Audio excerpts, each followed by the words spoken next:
네, 오늘 말씀 마태복음 14장 13절부터 23절 말씀입니다. 우리 같이 한 목소리로 함께 교독하시면서 읽으시겠습니다. 예수께서 들으시고 배를 타고 떠나사 따로 빈들에 가시니 무리가 듣고 여러 고을로부터 걸어서 따라간지라.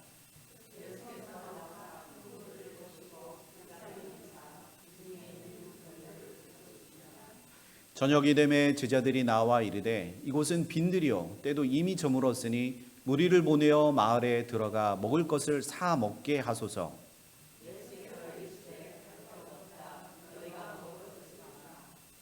제자들이 이르되 여기 우리에게 있는 것은 떡 5개와 물고기 2마리 뿐이니라. 무리를 명하여 잔디 위에 앉히시고 떡 5개와 물고기 2마리를 가지사 하늘을 우러러 축사하시고 떡을 떼어 제자들에게 주시매 제자들이 무리에게 주니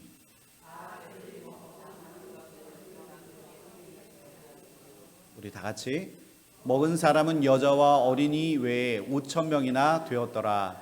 아멘. 기도하시겠습니다. 하나님 감사합니다. 오늘도 주님께서 우리에게 말씀을 허락하여 주시니 감사합니다. 이 말씀이 내 삶을 변화시키고 내 영혼을 변화시키며 또한 더욱더 주를 바라보고 하늘의 것을 소망하며 나아가는 저희들 될 수 있도록 인도하여 주옵소서. 들을 귀 있는 자는 듣겠다고 말씀하여 주셨사오니 하나님 우리의 귀를 열어 하나님 믿음을 듣게 하시고 그 믿음은 들음에서 난다고 말씀하여 주신 그 말씀을 기억하며 오늘의 말씀을 내 가슴속 깊이 하나님 마음으로 이것을 믿어서 이 말씀이 살아 역사하시는 하나님의 말씀으로 듣게 하여 주옵소서. 하나님께서 우리의 마음을 두드리시고 우리의 마음을 여시고 우리의 마음 가운데 찾아와 자정하여 주시기를 소원하며 우리를 죄악 가운데서 구원해 주신 예수 그리스도의 이름으로 감사하며 기도합니다. 아멘. 주 안에 있는 나에게 혹시 아까 부르셨던 찬송가 기억나시죠? 평생 저희 할머니께서 저희와 함께 사시면서 자나깨나 부르셨던 찬송이었습니다. 주 안에 있는 나에게 딴 근심이 있으랴. 우리가 주 안에 머물러 있기만 하면 우리에게는 그 근심과 걱정은 사라지고 하나님께서 우리에게 주신 참된 자유와 은혜와 평강이 우리의 삶을 그렇게 다스리시고 인도해 주실 줄 믿습니다. 항상 우리의 삶을 주님 앞에 내어 맡기시는 여러분들이 되시기를 소망합니다. 오늘 말씀의 제목은 너희가 먹을 것을 주어라. 너희가 먹을 것을 주어라.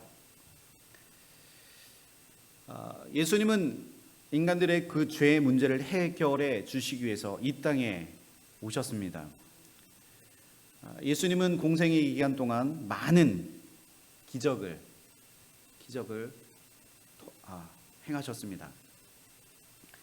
특별히 예수님은 부자와 그리고 뭔가 고위직에 있는 그런 사람들에게 찾아가서 그들과 함께 했던 것이 아니라 예수님은 소외당하고 그리고 가난하고 병든 자들 그런 자들과 항상 함께 그리고 가까이 계시면서 그들의 그 현실적인 그 문제들을 해결해 주셨습니다.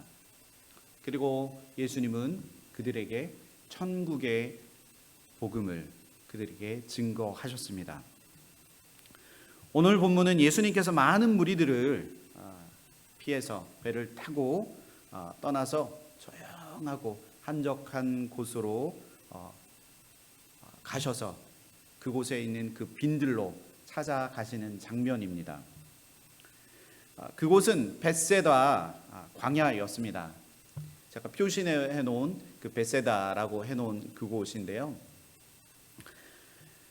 그런데 무리들이 예수님께서 벳세다 그 광야에 계시다는 그 소문을 듣고 그 원근 각처에서 예수님을 만나기 위해서 모여들었습니다. 아마도 저 갈릴리 호수를 중심으로 해서 수없이 많은 예수님께서 가나 혼인잔치에서 첫 번째 이적을 행하시고 그 많은 소문들이 이제 예수가 누구신지, 예수를 만나면 기적이 일어난다라는 이야기를 듣고 바로 예수님께서 벳사다에 가셔서 벳사다의 그 빈들에 가셔서 기도하러 가셨을 때 수없이 많은 사람들은 예수님을 찾아 나섰습니다. 천국에 관한 그 예수님의 그 말씀을 듣던 그 무리들, 저녁 때가 되어도 집으로 돌아갈 생각들을 전혀 하지 않았습니다. 이러한 상황에 놀라운 기적이 일어났습니다. 그것은 바로 떡 5개와 물고기 2마리로 몇 명을 먹이셨죠? 5,000명이 넘는 무리들을 먹이신 그런 정말 믿기 힘든 그런 기적의 일이 일어났던 것입니다. 오늘 말씀 마태복음 14장에 언급된 그 5,000명을 먹이신 그 기적은 마태, 마가, 누가, 요한 4복음서에 모두 기록된 그 유일한 기적입니다. 4복음서에 기록되어 있다는 것은 이 사건이 굉장히 중요한 사건이라는 것을 말씀하고 있습니다. 오병이어의 기적에 대해서 4복음서를 살펴보면 조금씩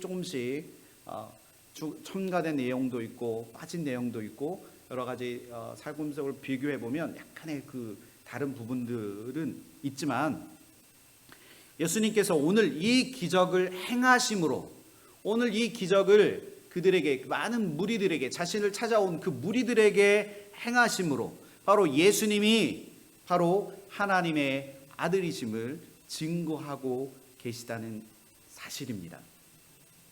오늘 말씀을 통해서 예수님이 우리를 어떻게 사랑하시는가, 그리고 제자된 우리가 이 땅을 어떻게 살아가기를 원하시는가, 우리 말씀을 통해서 한번 깨닫기를 소원합니다.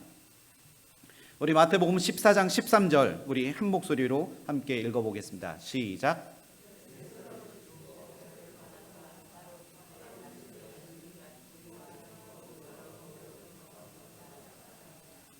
아멘. 13절에는 오늘 본문의 내용을 시작하면서 이렇게 표현합니다. 예수께서 들으시고. 예수님이 무슨 소식을 들으셨을까요? 14장 1절로 다시 되돌아가야 되는데 14장 1절부터 기록된 그 침례 요한의 그 죽음의 소식과 그리고 헤롯이 예수님을 어떻게 생각하고 있는지에 관한 소식을 예수님께서 듣게 되었습니다. 마태복음 14장 1절 그리고 2절 우리 한 목소리로 함께 읽어보겠습니다. 시작.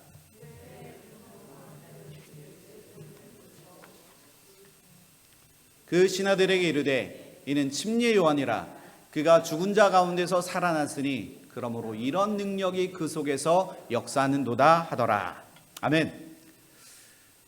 침례 요한의 그 죽음에 관한 그 소식과 게다가 헤롯이 예수님을 다시 살아난 침례 요한으로 생각한다는 그 소식을 예수님이 들으셨습니다. 그래서 예수님은 배를 타고 따로 한적한 그 빈들로 가셨습니다.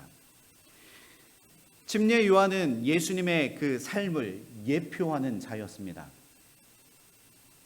주의 길을 예비하던 침례 요한, 그런 그가 헤롯에 의해 죽임을 당하게 됩니다.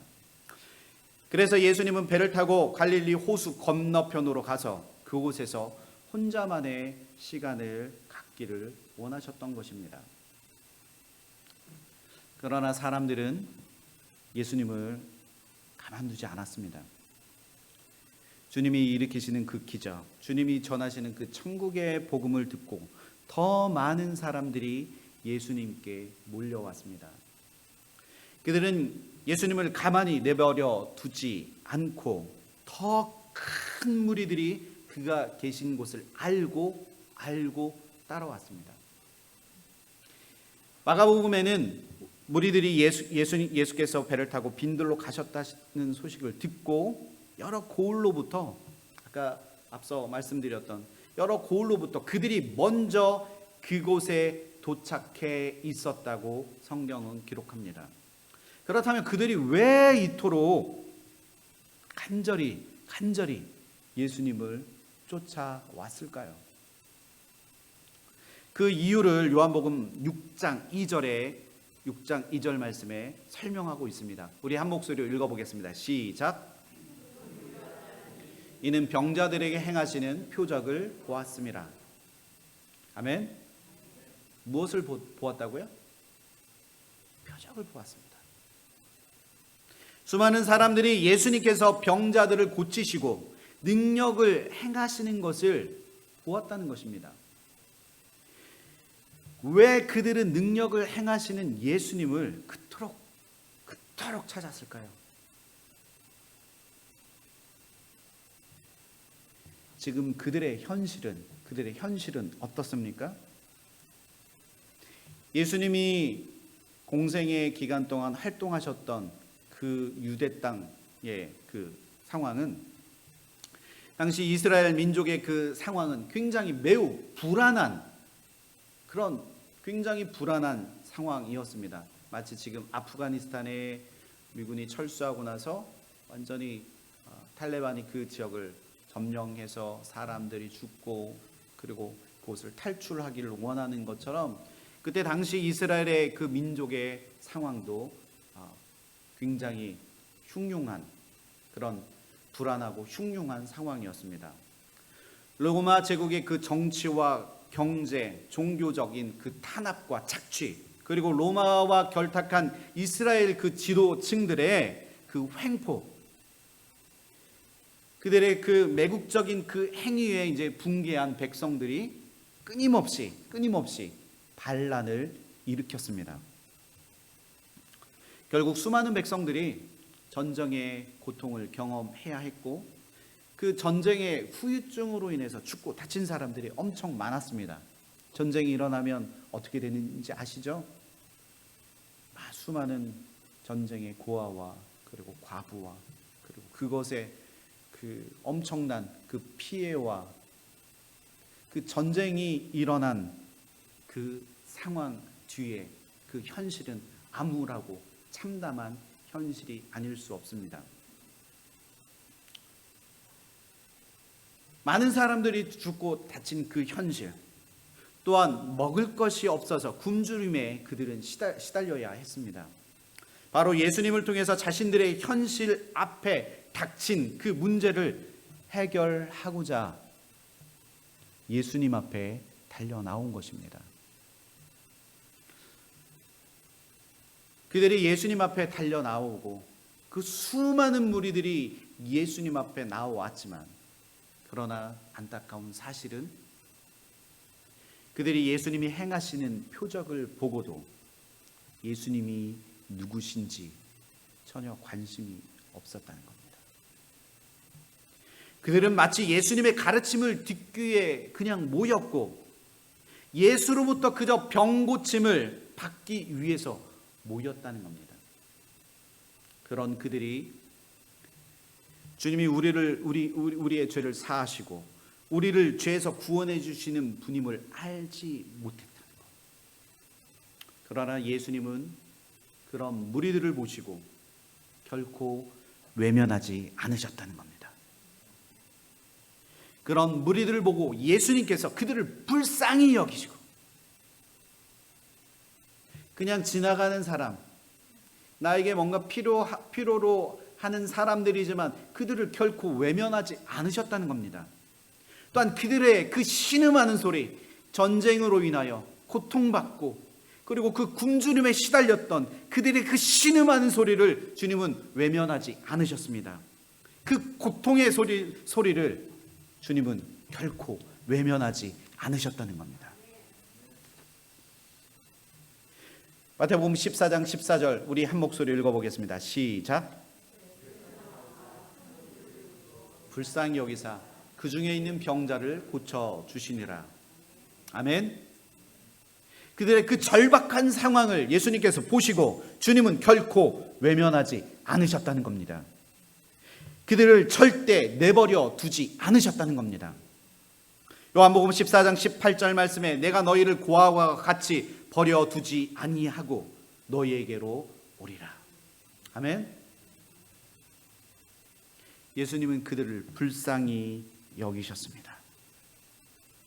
예수님은 자신을 따라온 그 무리들을 외면하지 아니하시고 당신의 그 사랑으로 그들을 불쌍히 여기셨고 그 무리 중에 있는 모여 있는 모든 그 병든 자들을 주님께서 치유하시고 고치셨다는 것입니다. 주님은 그들을 향해 끝없는 그 사랑을 그들에게 베푸셨습니다. 우리도 주님의 마음을 본받아 우리들 가운데 고통받고 신음하는 자들이 있다면 그들을 불쌍히 여겨야 할 줄 믿습니다. 그리고 그들을 사랑해야 할 줄 믿습니다. 주변을 돌아보십시오. 그런 자가 있다면 함께 기도하며 그들이 예수 그리스도의 사랑으로 치유함을 받을 수 있도록 우리 함께 그 모든 일에 함께 합력해서 선을 이루어야 합니다. 예배가 시작되기 전 저 뒤쪽에서 아름다운 이야기가 전해져 옵니다. 서로 인사를 하고 사랑합니다. 사랑합니다. 저는 이 말 한마디가 우리의 마음 안에 너무 우리의 마음을 다 녹이는 말인 것 같습니다. 사랑합니다. 예수 그리스도의 이름으로 그러니까 생략된 말이지만 그 사랑이라는 그 단어 안에 예수 그리스도의 그 진정한 사랑의 의미가 그 안에 담겨져 있는 줄 믿습니다. 우리가 성도가 서로 교통하고 성도가 서로 사랑을 나눌 때 예수 그리스도의 사랑으로 그 사랑을 흘려보내시기를 소원합니다. 우리가 만났을 때 처음 마디가 불평과 원망의 소리가 아니라 사랑합니다. 내가 당신을 사랑합니다. 하나님이 당신을 사랑하시는 것처럼 저도 당신을 사랑합니다. 이런 사랑의 고백들이 우리 교회 가운데 넘쳐났으면 좋겠습니다. 이것이 성도 간의 교제뿐만이 아니라 가정 안에, 부부 간에, 그리고 부모와 자식 간의 관계, 그리고 회사에서 서로 사랑하고 아끼고 그들을 마음으로 품고 그들에게 사랑의 마음을 흘려보내는 것, 이것이 진정한 크리스찬의 모습이 아닐까 생각합니다. 마태복음 14장 15절 말씀, 저녁이 되매 제자들이 나와 이르되. 예수님은 병든 자들을 고치시고 무리들에게 천국의 복음을 증거하고 계셨습니다. 그러자 어느덧 때는 저녁이 되었습니다. 저녁이 되고 날이 저물었습니다. 유대인의 법에는 두 저녁이 있습니다. 첫째는 늦은 낮 오후 3시 이후를 저녁이라고 부릅니다. 3시라고 하면 우리는 한낮인데 유대인들의 생각은 좀 달랐던 것 같습니다. 오후 3시가 첫 번째 저녁, 둘째 저녁은 일몰 이후에 해가 이제 딱 지고 나서 그 약 40분 가량의 그 짧은 시간을 저녁이라고 이야기합니다. 네, 오늘 말씀에 기록된 그 처음 제자들이 예수님에게 이야기한 시간은 약 오후 3시 정도 되는 시간을 의미합니다. 예수님께서는 무리를 불쌍히 여기시고 병자들을 고치셨습니다. 그래서 무리들의 허기와 때가 지난 것에 대해서 예수님이, 우리가 말씀을 보고 다른 사람들이 생각할 때는 예수님은 무리들의 그 허기진 배에 대해서 굉장히 무관심한 것 같이 보이기도 합니다. 그러나 예수님은 제자들이 이 문제를 어떻게 해결할 것인가, 무리의 그 굶주린 그 배에 대해서, 그들의 그 신음하는 소리, 그들의 고통받는 그 소리를 예수님은 제자들이 이것을 어떻게 해결할 것인가, 그것을 생각하도록 주님은 의도하셨다는 겁니다. 예수님이 그들의 배고픔과 굶주림을 전혀 모르셨을까요? 예수님은 성경에 기록하기를 예수님은 무리들을 불쌍히 여기셨습니다. 불쌍히 여기신 주님께서 그들의 그 굶주림의 그 소리를 주님이 모르셨을까요? 그런데 제자들은 우리들의 그 배고픔을 지극히 인간적인 방법으로만 해결하려고 했습니다. 그들이 지금 있는 곳은 먹을 곳을 구할 수 없는 빈들입니다. 더욱이 그들이 그 가진 것으로는 그 5,000명, 카운트된 그 숫자만 5,000명이고 거기에 여자들과 아이들 전부 다 하면 그곳에 있었던 사람들은 약 2만 명 정도가 되는데 2만 명에 달하는 그 무리들을 먹인다는 것은 절대로 불가능한 일이라고 그들은 생각했습니다. 지금 이곳에 우리가 모여있는 이곳에 2만 명이 있다고 생각을 해보십시오. 아마 재직되시는 분들은 이분들이 언제 때가 돼서 점심때가 되기 전에 그냥 집으로 가면 참 좋을 텐데 점심때가 돼도 저녁때가 돼도 그들이 집을 가지 않고 이곳에 모여서 말씀을 듣고 있다고 상상을 한번 해보십시오.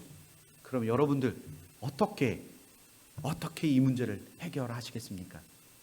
그 교회 갔더니 밥도 안 주고 물도 안 주고 그 교회 갔더니 쩔쩔 굶고 물도 못 먹고 정말 다시는 그 교회 가고 싶지 않더라.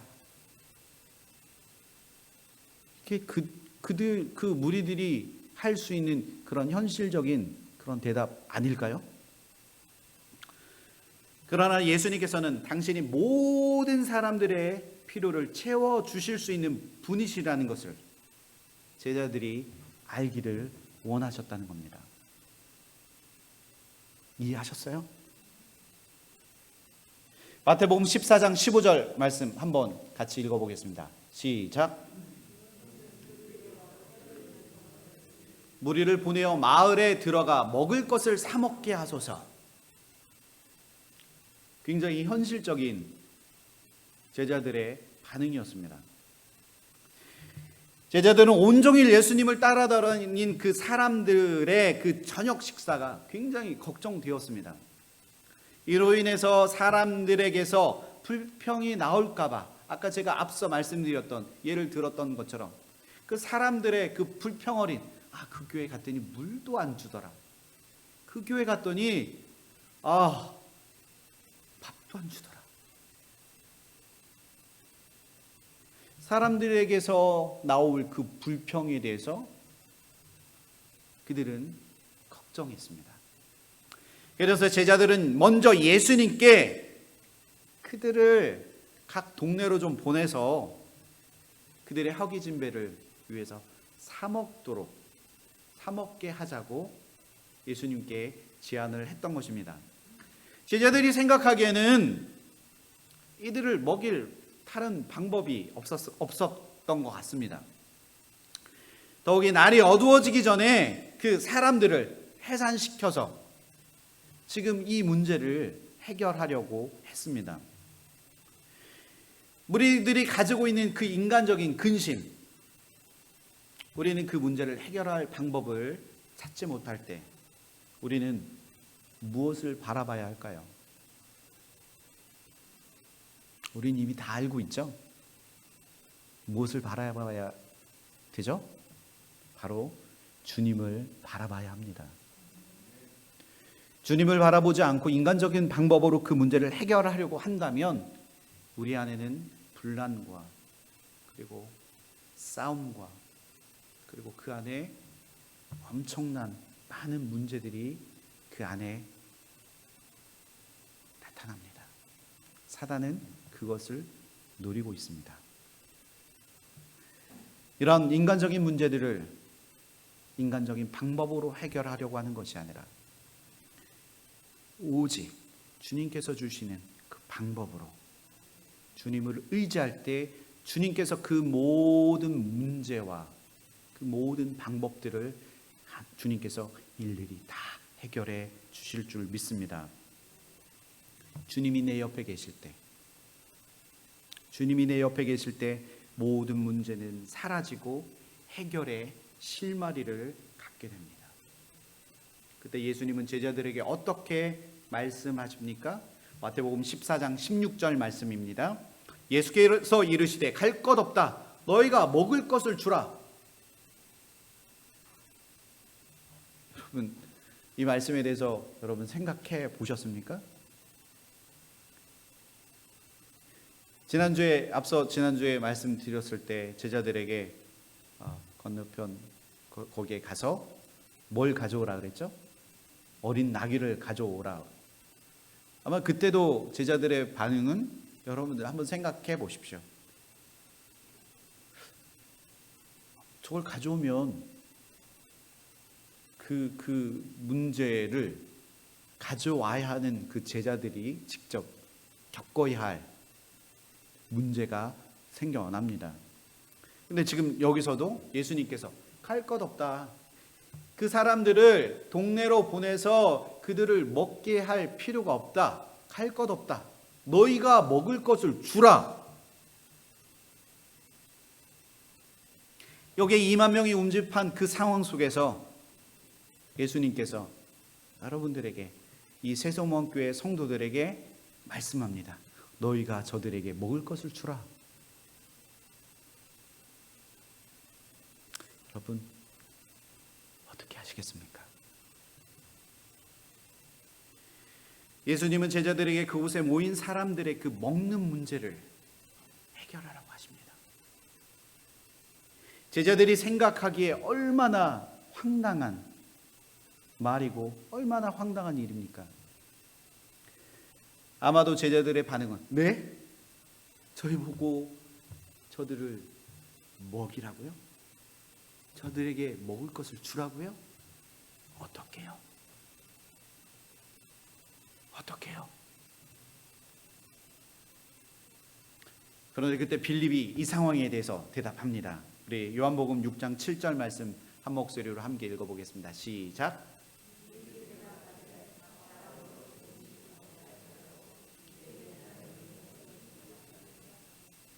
지금 200데나리온의 떡이라고 이야기하니까 우리 머릿속으로 그게 얼마나 많은 거지? 라고 생각할 수도 있습니다. 뭔가 이게 이 머릿속에 큰 건지 작은 건지 확실하게 들어오지 않습니다.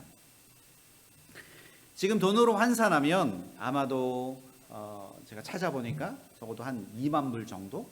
2만 불 정도가 되는 그런 엄청난 액수의 금액이라고 합니다. 그들의 그 생각으로는 결국은 불가능한 일이라는 것을 시인하고 있는 겁니다. 사람의 생각으로 절대 할 수 없는 그 일임을 그는 빌립은 이야기하고 있습니다. 하지만 주님은 그들에게 먹을 것을 주라 말씀합니다.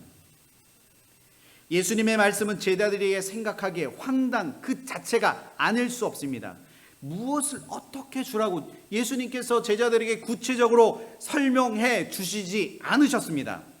그럼에도 불구하고 예수님은 제자들에게 너희가 먹을 것을 주라, 그렇게 이야기하고 있습니다. 우리의 사고로도 우리의 그런 지난 삶들을 우리가 기독교인이 되고 크리스찬이 되어서 우리가 삶을 살다 보면 이와 같은 일들이 굉장히 많이 일어납니다. 우리 머리로는 이해할 수 없는, 어떻게 그런 일들이 일어날 수가 있지? 하나님은 우리에게 믿음으로 그 길을 가기를 원하시고 믿음으로 그 예수 그리스도의 말씀에 순종하기를 주님은 원하신다는 사실입니다. 그런데 그때 제자들 중 그 베드로의 형제 안드레가 한 아이가 가지고 있던 것을 예수님께 들고 왔습니다. 우리 요한복음 6장 9절 말씀 함께 읽어보겠습니다. 시작.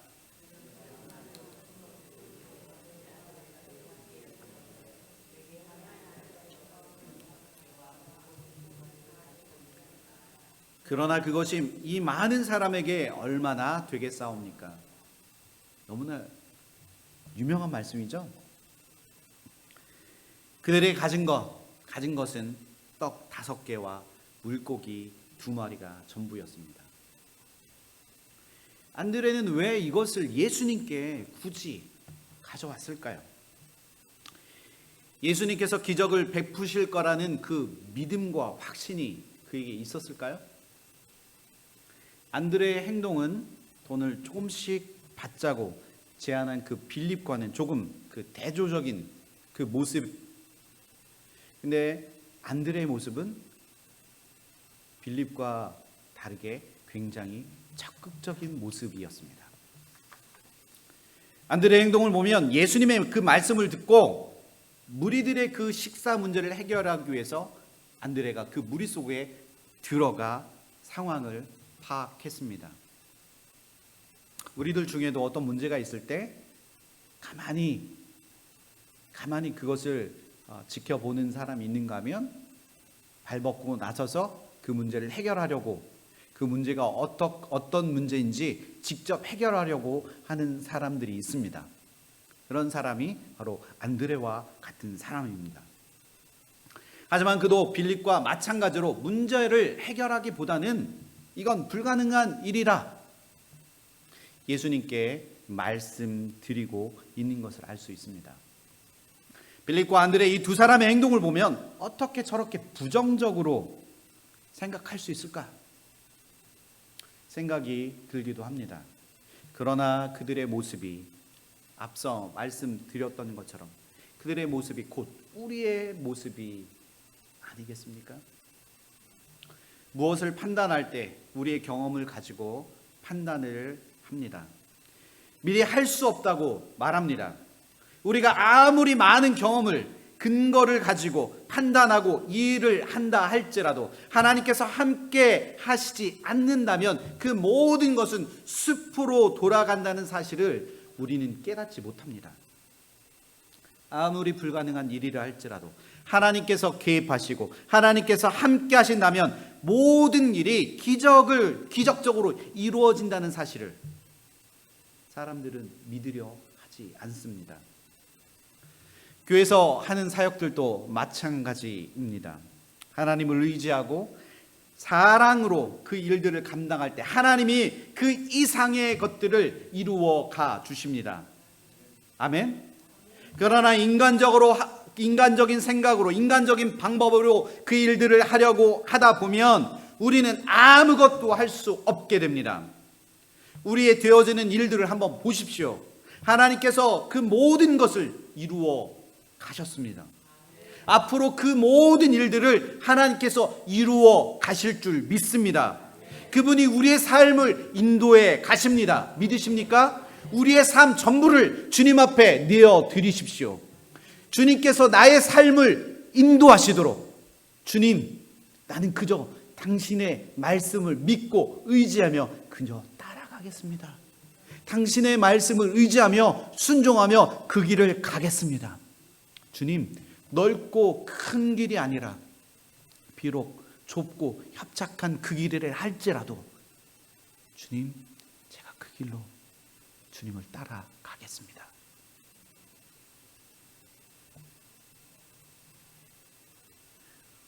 오늘 예수님은 어떻게 하십니까? 예수님은 어린아이가 들고 온 그 떡과 물고기를 가져오라 명하십니다. 그리고 사람들을 앉게 하시고 무리들을 잔디 위에 앉으라 말씀합니다.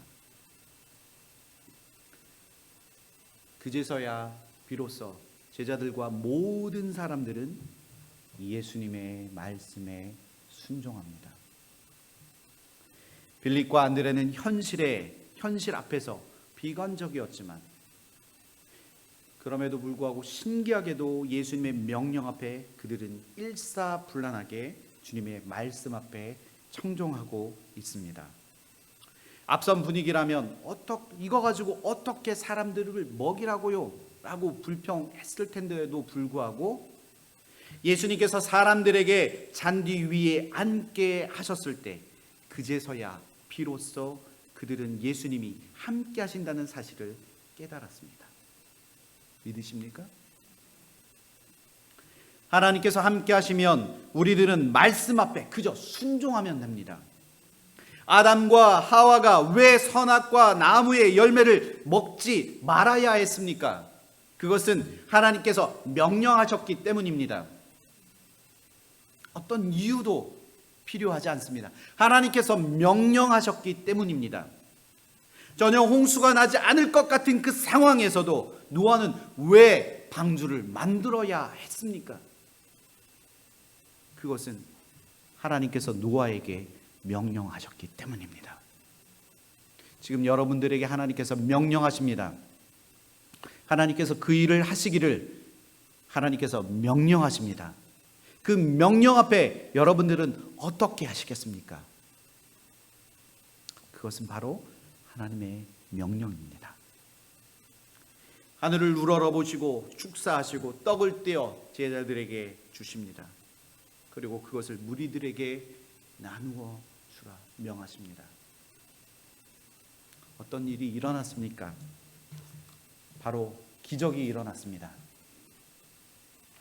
떡 5개와 물고기 2마리가 여자와 어린 아이들을 제외하고 5,000명이나 다 배불리 먹고도 남는 엄청난 기적이 일어난 것입니다.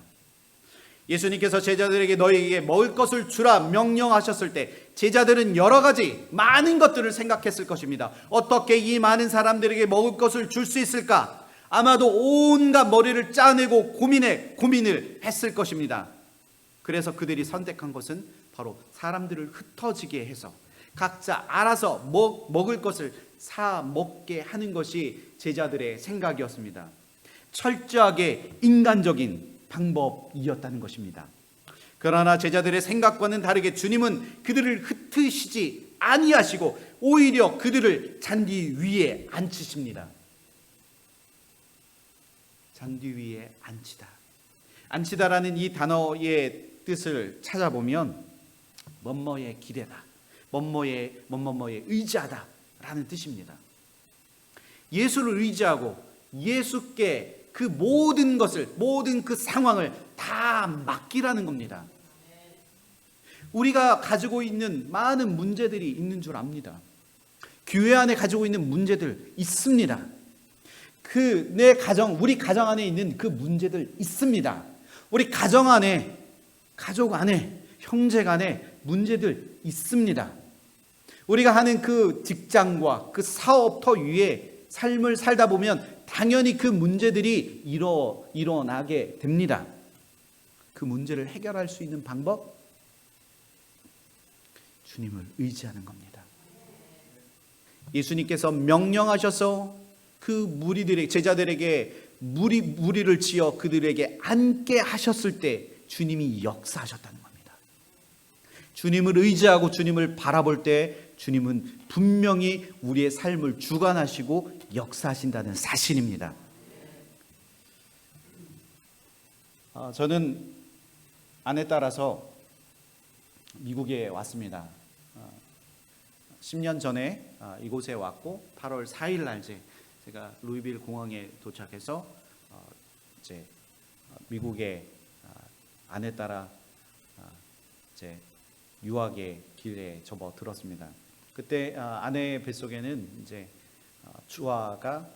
첫째 주아가 있었는데 약 6개월 정도 그 임신한 상태였습니다. 그래서 이제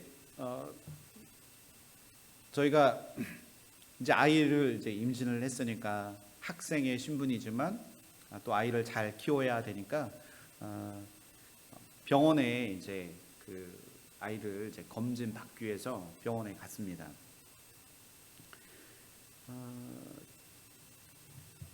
병원에 가면 그냥 금방 진료가 끝나고 이게 아니잖아요. 아무리 예약을 했다 할지라도 어쩔 때는 좀 더 검사할 것이 많아지면 뭐 1시간, 2시간, 3시간 그냥 밑도 끝도 없이 그냥 계속 기다려야 하는 그런 상황이 이제 발생한 겁니다.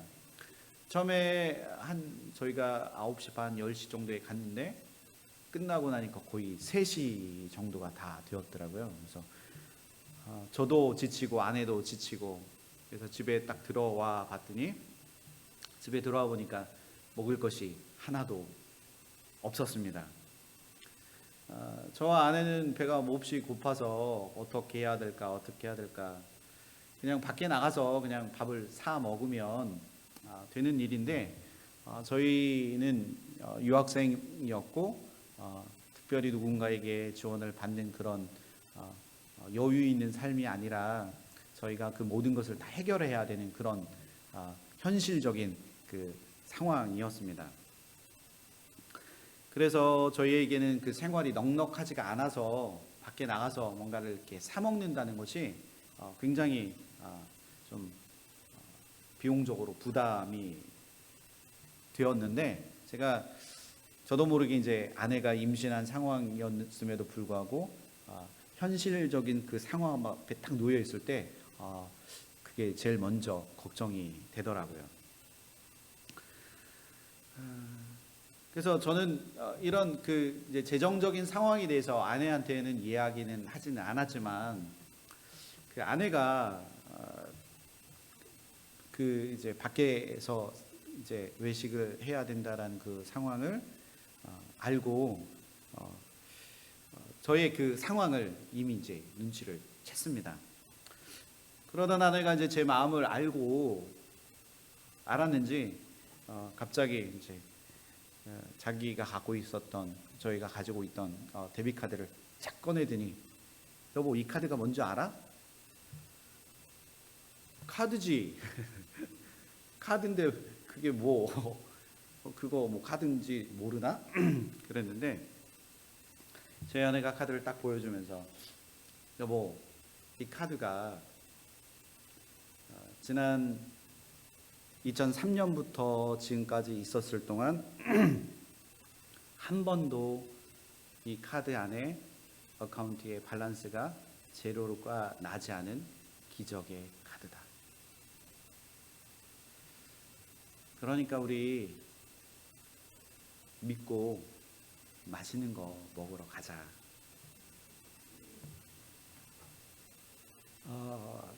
제 마음이 어땠을까요? 제 마음 속에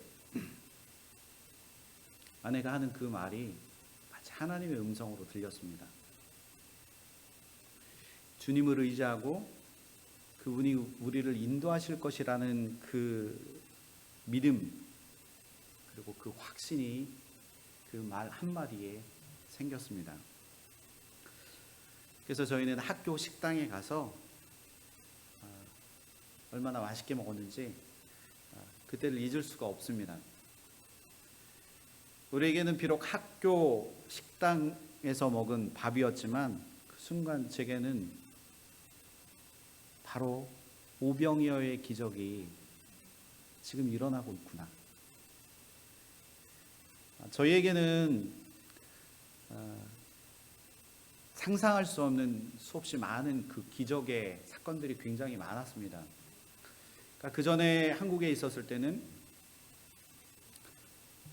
한 번도 이런 경험을 하지 않았었는데, 미국에 와서는,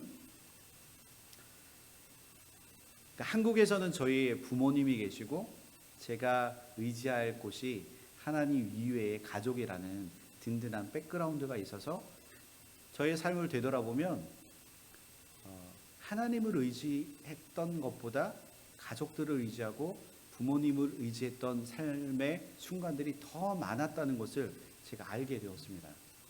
근데 미국에 오고 나서 아무것도 의지할 것 없는 이 상황 앞에 저와 아내, 그리고 뱃속에 있는 아이, 저희 가족들이 이 모든 문제를 해결해야 한다고 하니까 다 내려놓게 되더라고요. 하나님께서 하시는구나. 하나님께서 지금까지 우리를 인도하셨구나. 지금까지 일들의 그 삶들을 되돌아보면 하나님은 결코 우리를 굶기시거나 우리와 함께 하시지 않은 적이 단 한 번도 없으셨다는 겁니다. 하나님은 우리를 입히시고 먹이시고 지금도 우리를 통해서 하나님의 역사를 나타내시고자 하나님은 우리를 통해서 역사하고 계시다는 사실입니다. 우리의 삶을 되돌아보십시오. 하나님께서 얼마나 많은 그 기적들을 우리에게 보여주셨습니까? 지금도 하나님은 우리를 통해서 그 기적을 경험하시기를 원하신다고 지금도 주님은 우리에게 말씀하십니다. 주님의 그 명령 앞에 순종하고 의지하면 바로 그 기적은 여러분들 가운데, 우리 가운데, 우리 교회 가운데 분명히 나타나고 이루어진다는 사실입니다. 오늘 본문에 나타난 그 오병이어의 기적, 우리의 머리들 속으로는 이해할 수 없는 그저 신기한 기적처럼 느껴집니다. 저도 믿기 힘든 기적 중에 하나임에 틀림없습니다. 하지만 사구복음서에 다 기록되어 있듯이 이 사건은 예수님께서 행하신 놀라운 기적의 역사, 바로 우리를 통해서 하나님께서 이루시고 역사하신다는 사실입니다. 그런데 예수님은 무슨 이유로 이런 기적을 일으키셨을까요? 단순히 배가 고픈 사람들을 먹이기 위한 것이었을까요? 배가 조금 시장하다는 것, 배가 조금 고프다는 것, 그것이 정말로 그렇게 큰 문제였을까요? 구세주로 이 땅에 오신 예수님이 단지 먹을 것을 해결해 주시기 위해서 일하시고 이 땅에 오셨을까요? 예수님은 오병이어를 통해서 이 악한 세상 가운데 구원받을 수 있는 길이 무엇인지 제자들에게, 그리고 그곳에 모여있는 무리들에게, 그리고 이 말씀을 통해서 우리에게 가르쳐 주시기 위함입니다. 예수님은 제자들에게 너에게 먹을 것을 주라, 먹을 것을 주라 말씀하셨습니다. 제자들이 그것을 할 수 없다는 것을 예수님은 너무나 잘 알고 계셨습니다. 그런데 예수님이 그들에게 왜 먹을 것을 나누어 주라 말씀하셨을까요? 그것은 우리의 힘, 인간의 힘으로는 할 수 없다는 것을 스스로 깨닫게 하기 위함입니다. 우리의 힘으로는 죄의 문제를 해결할 수 없음을 알게 하셨습니다. 그러나 우리는 우리 스스로 모든 것을 할 수 있다고 착각하며 살아갑니다. 죄도 해결할 수 있다고 생각합니다. 우리는 우리의 힘을 의지해서는 아무것도 할 수 없는 미약한 존재들입니다. 그래서 더욱 우리는 우리를 구원해 주실 예수 그리스도만 바라봐야 합니다. 우리 히브리서 12장 2절 말씀 우리 한 목소리로 함께 읽어보겠습니다. 시작.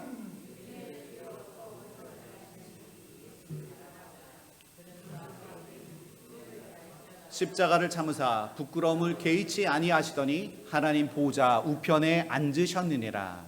다시 한번 뒤로 한번 넘겨주실래요? 앞으로 또 아니요. 네, 히브리서 12장 2절 말씀인데 이 버전은 쉬운 성경 버전입니다. 우리 한번 한 목소리로 다시 한번 읽어보겠습니다. 시작.